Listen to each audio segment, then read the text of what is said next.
and not just by a matter of minutes. And so here is the prosecution scenario. The 4 before, 1 after theory. David gets up sometime before his paper round at 5:45 AM and proceeds to murder his mother, brother and 2 sisters in an unknown order. He then throws his bloody clothes in the washing machine, cleans his hands, maybe takes a shower, and then leaves the house for about an hour with all the dead bodies in the house and his father still alive and well in the caravan, liable to wake up and walk inside at any moment, discover his family slain, call the police and blow the whole plan.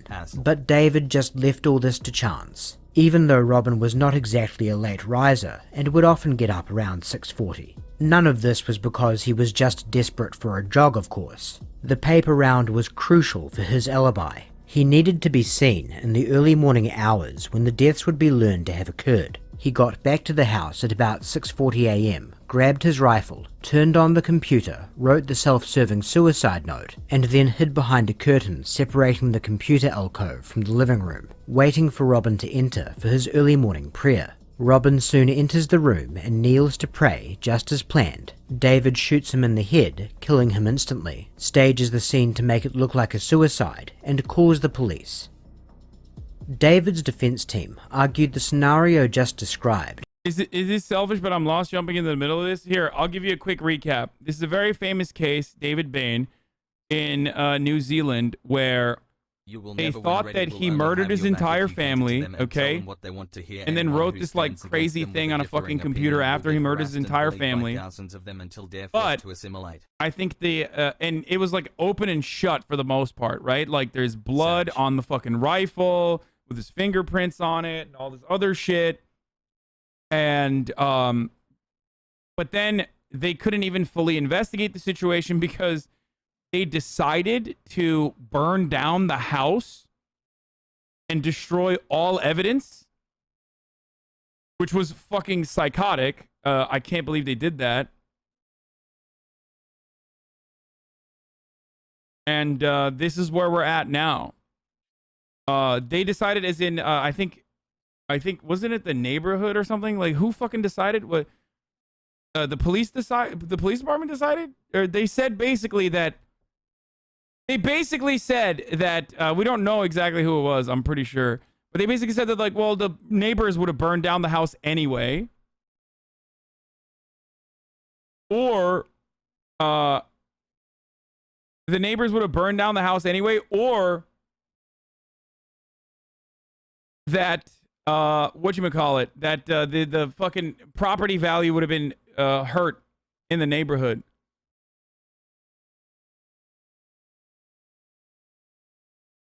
It was the family's trust decision, the family estate? Okay. Was sufficiently complicated and risky as to be considered less likely than a simpler alternative, that Robin really did snap and commit the murders before turning the gun on himself while David was on the paper round. So what did the powers that be reckon? The Privy Council ruled that David Bain suffered a substantial miscarriage of justice. But why? Tony Field has been reading the decision to find out. The judgment runs for 46 pages, but its ruling is quite clear. A substantial miscarriage of justice has actually occurred. The Privy Council believes the Court of Appeal made a mistake by not allowing 9 pieces of new evidence to be put before a new jury. The New Zealand Court of Appeal concluded that a reasonable jury wouldn't have come to any different conclusion on the new evidence, and therefore there was no substantial miscarriage of justice. But the Privy Council disagreed, saying the issue of guilt is one for a properly informed and directed jury, not for an appellate court. They said that a reasonable jury could have come up with a verdict of not guilty, and therefore, in their opinion, the new jury needs to be able to consider all that evidence. Now, the Privy Council is not saying a new jury would have found David Bain innocent, but it says contentious evidence should be assessed by a jury, not an appeal court. David Bain's chief supporter, Joe Karam, doubts there will be a new trial because some witnesses are dead and the Crown would have to put all the evidence before a jury. But Joe Karam was wrong. Dead witnesses or no, the Crown weren't having a bloody bar of it. And so a new trial it was. Tomorrow in the High Court behind me here, the defence begins their response to the Crown case. So, how did the Crown end their 8.5 weeks of evidence? Well, this morning was spent highly unusually, with the judge reading aloud to the jury David Bain's cross-examination at the first trial in Dunedin in 1995. All of the cross-examination, the questions and the answers. Question: is the house at Every Street dilapidated? Answer: yes, it was. Never a truer word spoken. The Bain house at Every Street was a slum, so dilapidated that the council had even moved to intervene. Question: prior to June, had not the council been insisting that the house either be repaired or pulled down? It was burned down eventually, but too late to save those who lived in the squalor and dysfunctionality that was Bain family life. David Bain sat there this morning, forced to listen as his cross-examination from the first trial was read out. His own words from 14 years ago, the Crown case coming to a conclusion with this voice from the past. Question: how would you describe your relationship with your father? Answer: it was a close relationship. We got on well. We had very similar interests and therefore did things together. This is Durham Street on a wet old day in Christchurch. It's one way, which may be apt because it's outside the Christchurch High Court. And in there, as in all High Court cases, the prosecution has gone first. Yes, it's been their evidence, their witnesses, their case. Only when the prosecution has finished did the defence get to call their evidence, their witnesses. That is the point we're at now. So, the defence has to rebut the prosecution case, which began when the jury was sworn in exactly 2 months ago today. Did you see his eyes? Yes, yeah. What did you see? They're just normal. Did you think anything of that at the time? I just thought it was, it was a bit strange. From the beginning, the Crown was intent on suggesting David Bain had staged everything. His behaviour after police and ambulance officers arrived. It didn't appear that he'd had a full-blown fit just a minute or two before, because obviously we'd responded immediately to the call. To the note on the computer, written, the Crown says, by David Bain with the purpose of framing Robin. Former Detective Sergeant Milton Weir told the court what it said. Sorry, you are the only one who deserved to stay. But Milton Weir himself came under scrutiny, setting the tone of the defence response through the opening days of the trial. Time and again, the defence portrayed initial police investigations as inept. Who was responsible? Well, I just told you that, Mr. Reid. Well, sir, he said that he's reported the finding back to those in charge of the inquiry and they give directions from there. Yes, but what more can he say? Well, I would be grateful if you'd let me do the cross-examination, sir. I would like to know the name of the person, whether it's Robinson or Doyle. Neither side disputes that whoever killed Robin Bain killed everyone. Can you indicate? It entered about here and it didn't exit. It impacted. Which is why the pathologists are so important. This was the most memorable appearance, of course, that of Alexander Dempster. He says Robin had a contact wound, which includes the possibility of suicide. But two other pathologists said the shot that killed Robin Bain was fired from further away, practically ruling suicide out. In my view, it would be simply impossible to self-inflict the injury that we see and produce the pattern of injury that we see on the skin. Ballistics, as they relate to the plausibility of Robin Bain's suicide, is an important argument in the Bain case that we haven't really examined up till this point. So let's have a quick look at what the defence had to offer on that. A demonstration in court, a defence witness showing how Robin Bain could have shot himself. I can actually see I can quite easily reach the trigger in that position. The UK ballistics expert found it just as easy using a chair. I can reach it with any of my fingers and my thumb. This is the most insane thing I've ever fucking seen. What the fuck, dude? What the fuck is going on in New Zealand?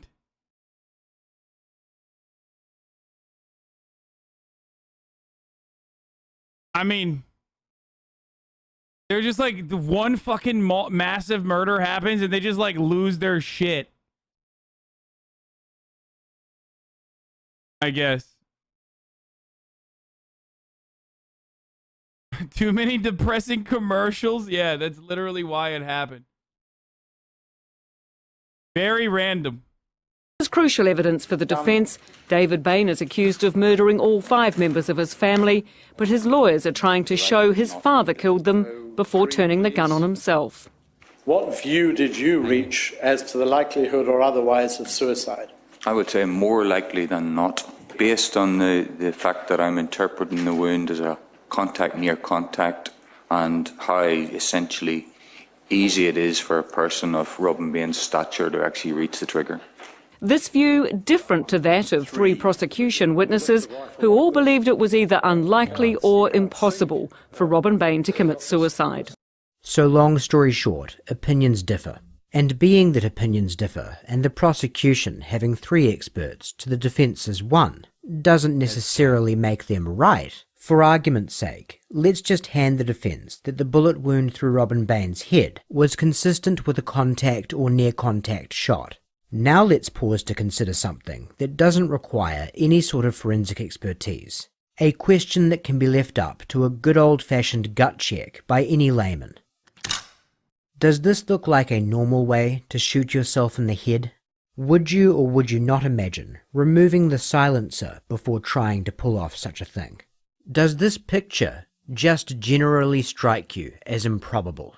If so, then it's about time to consider some of the other improbable aspects of Robin Bain carrying out the massacre. First of all, remember that Stephen Bain had what appeared to be a pretty serious struggle with his killer, one that you would imagine would result in them sustaining some injuries unless they got very lucky. So what was the state of Robin, aside from the bullet wound through his head? Conspicuously unscathed. He had a speck of blood on his fingernail, which unfortunately was never tested. So it may well have been his own, but we'll never know, and minor abrasions on his hands. David, on the other hand, had a bump on his head, as well as other marks on his face and scratches across his torso that he apparently sustained from stumbling around and falling over during the period where his memory went dark.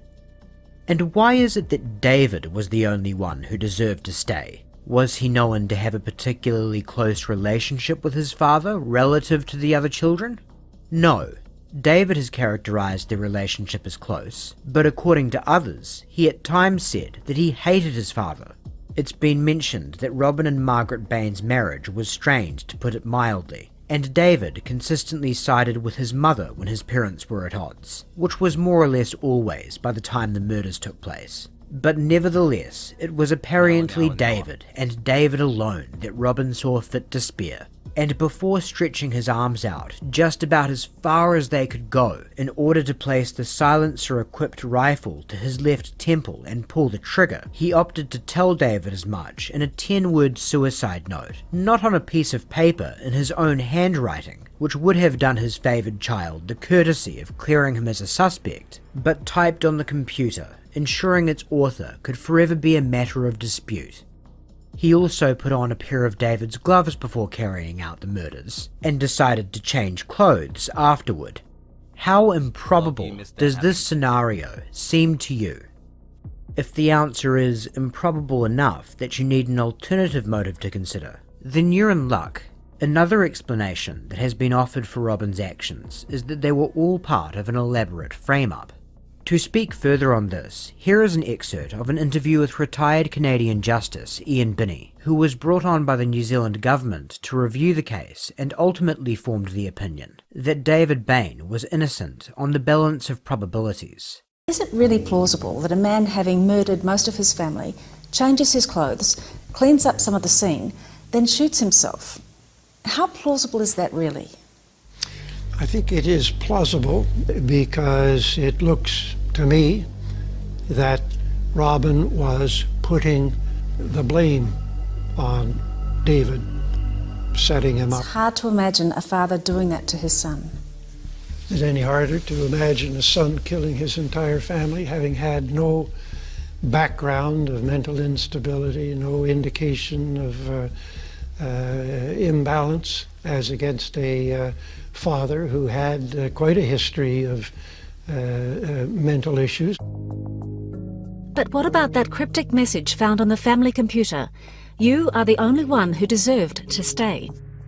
Binney reckons Robin typed it, all part of his elaborate attempt to set David up as the killer. To make it look like a fake suicide note. Yeah. It's a hell of a thing to do, to take out 4 innocent people just as vengeance on the son you loathe. So these things happen, you know, murders that from the outside seem inexplicable are inexplicable because we don't understand what's going on within these families until it's too late. Somebody snapped. Robin had a lot more reason to snap than David. David, so far as I can see, had no reason to snap. But there was something in the evidence that did bother Ian Binney. The broken glasses found in David's room, one of the lenses found in his murdered brother's room, the scene of a violent struggle with the killer. David's first trial lawyer claimed David told him back in 1995 he was wearing those glasses the night before the murders. That lawyer, Michael Guest, even told the Crown of his client's admission. But that's not what David Bain told Ian Binney. I haven't thought of them, seen them, worn them, let alone wear those. I'm sorry, dude. There's no turning back. Like, I don't think that this is... I just can't find any way that this would not be fucking David, dude. I know people are going to say Pepela. I don't know. I actually have not pre-watched this, so, like, I literally don't know. But, yeah. Fucking colonize their hair. I know. Make fun of them. I just don't understand how the fuck this would not be him. Like, it just does not make a lick of sense, okay?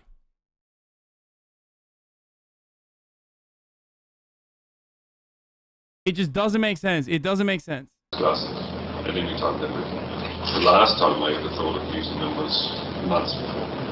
You've got the problem that David told you he hadn't worn those glasses for months. Yes. But he told his first trial lawyer he'd been wearing them that weekend. How do you reconcile that? I accept that he had worn them during the weekend, and I accept that that is a contradiction. I accept that it's a significant contradiction. I have to put it in the broader context of everything else. So putting everything in the broader context of everything, after a 12-week trial, what was the conclusion of David Bain's second jury? Madam Foreperson, please stand. Members of the jury, have you unanimously agreed upon your verdicts? We have. On the first count of the murder of Robin Irving Bain, do you find the accused guilty or not guilty? Not guilty. On the second count of the murder of Margaret Arawa Cullen Bain, do you find the accused guilty or not guilty? Not guilty. On the third count of the murder of Stephen Robin Cullen Bain, do you find the accused guilty or not guilty? Not guilty. On the fourth count of the murder of Laniet Margaret Cullen Bain, do you find the accused guilty or not guilty? Not guilty. On the fifth count of the murder of Arawa Mary Cullen Bain, do you find the accused guilty or not guilty? Not guilty. Yes. Are you all agreed, members of the jury? Yes. Be seated, please. Yes. You may leave the dock, Mr. Bain. Justice.